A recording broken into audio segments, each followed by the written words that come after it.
Okay, so this is a BMC. I've got to do some repair work. I have to fix this cable, but this derailer mount broke off here. I have a new one ordered.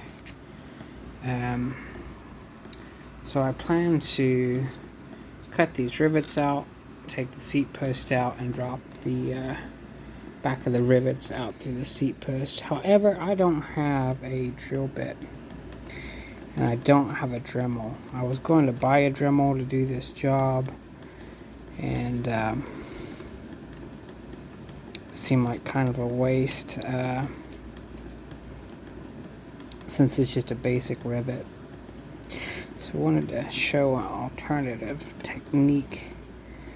A person can always go out and buy 100 different tools for one job, but I really don't have that kind of financial resource, so I try to use what I got around, and hopefully I can make this work. I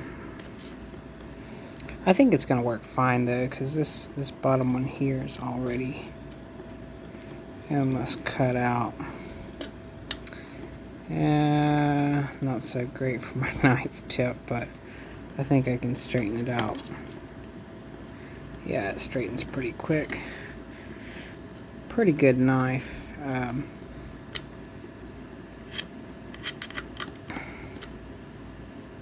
This rivet is just about ready to break. Usually on a rivet, a drill bit is a good tool to use. You just take a drill bit and you drill out the top, and then you can separate the whatever the rivet was holding.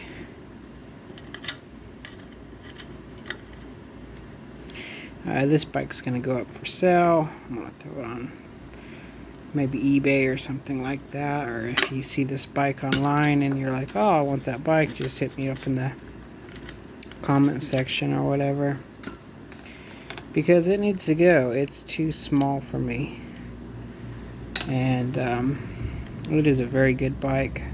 It's a very light bike. It's much lighter than the Kestrel. There we go. The rivet has broken. Bye bye rivet. Okay.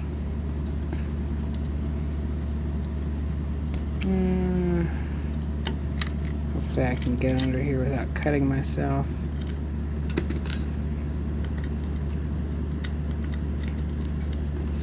I was thinking about how to secure the new one. I can buy some rivets and I can rivet it, or I can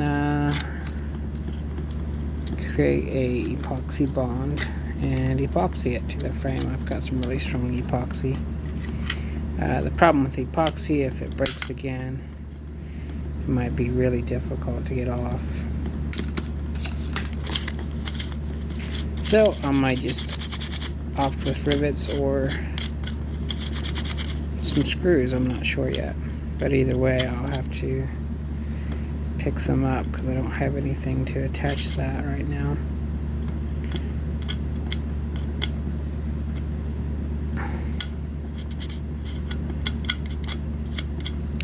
But yeah, that is